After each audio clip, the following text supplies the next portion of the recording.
G'day, ZiggyD here, and welcome back for my Day 3 recap of the Nemesis 1 week race. And as you would expect, this is going to be a super groggy, super sleepy recap. Anyway, as you would expect in these sorts of races, we tend to spend not too much time sleeping, try and min-max that sleeping out as much as possible to play as much Path of Exile as we can. And, you know, usually that's enough to make you pretty tired and pretty groggy, but this past 24 hours, or this past day of farming and progressing, has been particularly brutal. Now, you guys probably saw the Brutus highlight from yesterday, where I was dealing with some insane desync and lag spikes and things like that. Now, there was some maintenance happening on the servers yesterday, and everyone else was kind of reporting that was fixed, but ever since then, and progressing from Brutus all the way into endgame Act 3 Merciless, I was still dealing with the same sort of thing. I thought, you know, the servers maybe just haven't been fixed, other people are saying it's fixed. What's going on? I don't know. I don't know what happened. And the footage you'll be seeing in the background is from me doing some, like, hopefully some catacombs during this particularly desyncy period, and just playing like this is so brutal, so exhausting, because the whole time you have to be completely 100% focused, like more so than usual, because every time I'd run into a room, I'd be desynced. I couldn't run around. If there was mobs on the screen, I couldn't run around because I'd like risk bumping into them and desyncing. And it was just a constant risk of death, even in easy zones. So I was having to farm like docs much more than I wanted to, and it was pretty brutal stuff. And then I reset my router, thinking, no, that's not going to fix it. It's like, you know, the servers, you know, they said there were server problems. Resetting my router's not going to make any difference. Well, got back in game, reset my router, looked at my ping, and we'll switch on over here now, just so you guys can see. This is my current latency. Look at that, stable latency. Before, basically it was sitting around 50, but about every 2 seconds or so, it would jump up to like 400, 500, maybe even 800 sometimes, and those little jumps back and forwards like that would just cause insane amounts of desync, because it's like all of a sudden one packet of information just like stops in the pipeline, and everything just jams up behind it. Then it comes to my computer and back to the servers, and whenever that happens, I'd like desync and end up in a different room. I'd like run down a staircase I didn't even see because it was off screen and things like that. But it fixed it. Holy crap, I cannot believe I played like that for 24 hours. What? So on screen now, you should see some footage from me farming catacombs. Oh man, I'm so exhausted.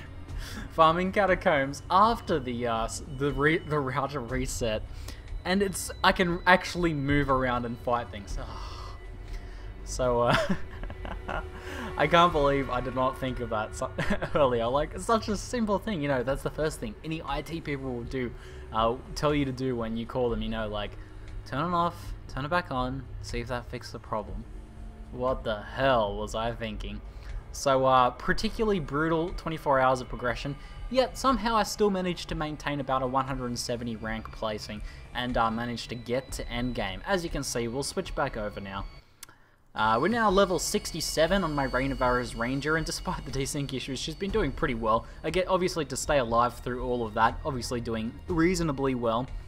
And in terms of progression, I've finished doing Act 3 now. I've, you know, unlocked maps, done piety, done all that jazz. So pretty much farmed San for ages, farmed Docs for way too long, and are now doing a bit of catacombs farming, probably until level 69 or so, and then I'm going to try and run some more Lunaris. I did do a bit of Lunaris running, but I don't know if it was the desync or I just wasn't quite ready for it yet. But I finally got my resistances capped out as well. That took quite a while, but getting that done was pretty awesome.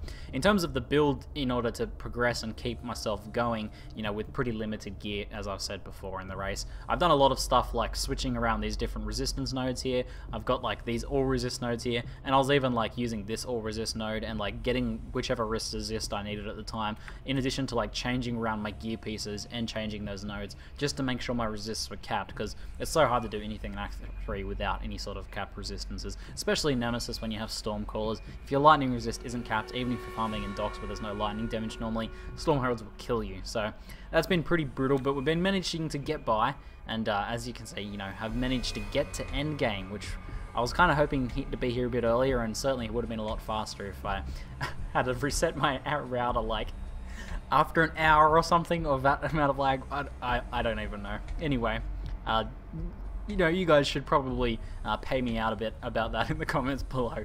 Just tear me a new one because I deserve it. So, it's been pretty good otherwise though.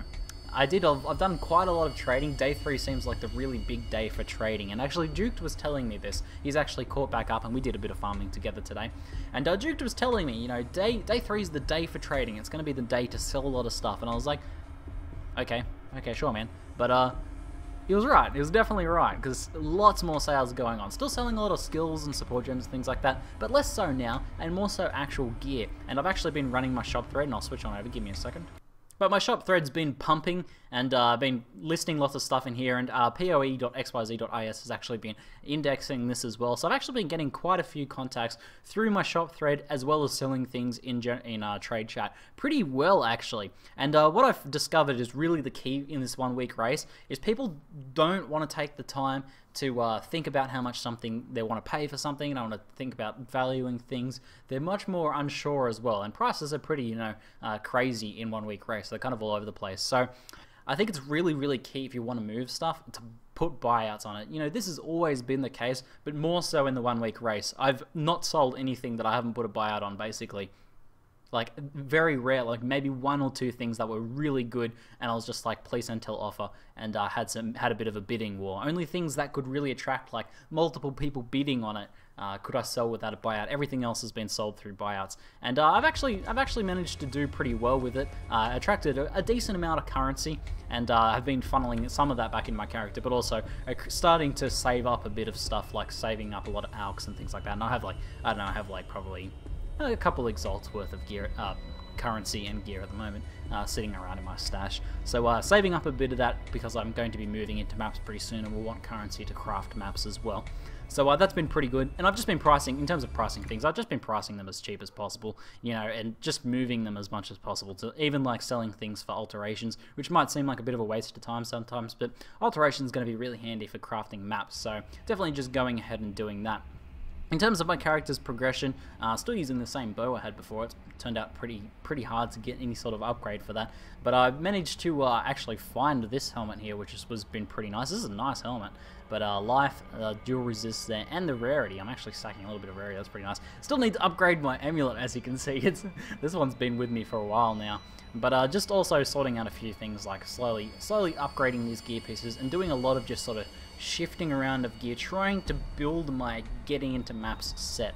Basically, there's kind of 2 endgame sets of gear. There's your getting into maps set, so you can actually start farming, and maybe you do a few minor upgrades on that. But then, in addition to that, there's a separate set that you usually build alongside, or whenever you just happen to see a really good deal for an item, and that's your endgame set, your GG gear. And I haven't really started accruing any of that yet, but finally started getting my endgame set together, which involves, you know, capping out all my resist, getting a decent amount of armor, and getting my life as high as possible. All the general sort of stuff.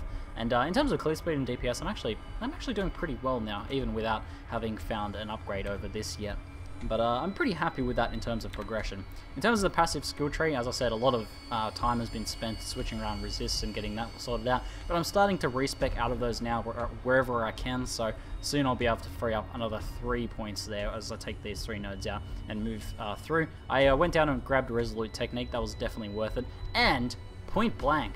So I've been sort of considering Point Blank the whole time. It was playing out in the build. Maybe some of you guys playing this got it as well. But I actually grabbed it, and I should have done it earlier, because Point Blank is awesome with Rain of Arrows. I'm really, really happy with it. Now, there's 2 reasons for this, and when I do a final build guide for this character, I'll probably talk about this in much more depth and detail.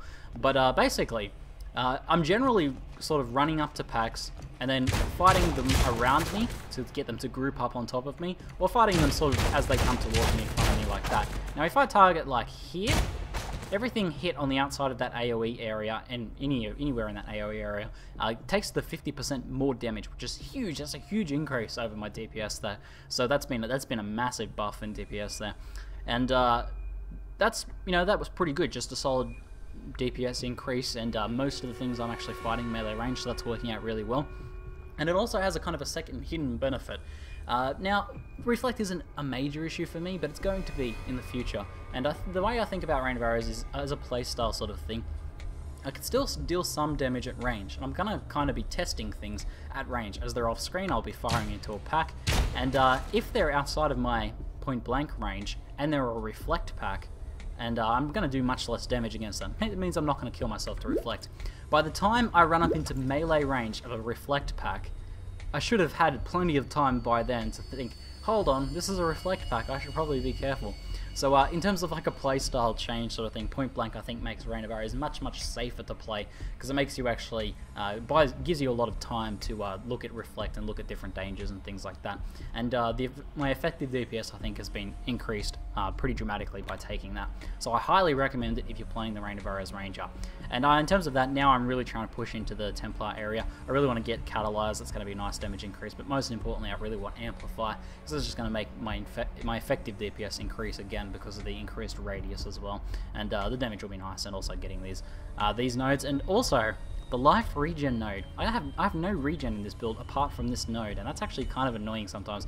As you can see, if I use some of my life here, that's not going to regen unless I use a pot. So that's no problem when you're constantly fighting things and constantly leeching, but it's a bit annoying when you want to heal up between fights and things like that. So having 1% is going to end up being pretty good, but I'm eager to get that node.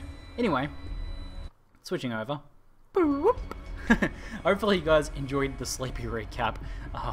The rest of the week is going to be so much better now that I fixed that latency. I can't believe it. That was so painful to play with. Just like, it's a completely different game. It's actually fun to play now. It was super just grindy and felt really bad the past day.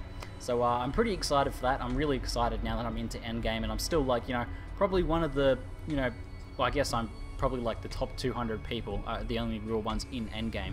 So that's pretty cool. One of 200 in endgame, and should be able to do some really nice farming and start selling some really nice loot as well. And that's going to be pretty exciting. I'm really looking forward to it. Anyway, that's it for now. I'm ZiggyD, and thanks for watching.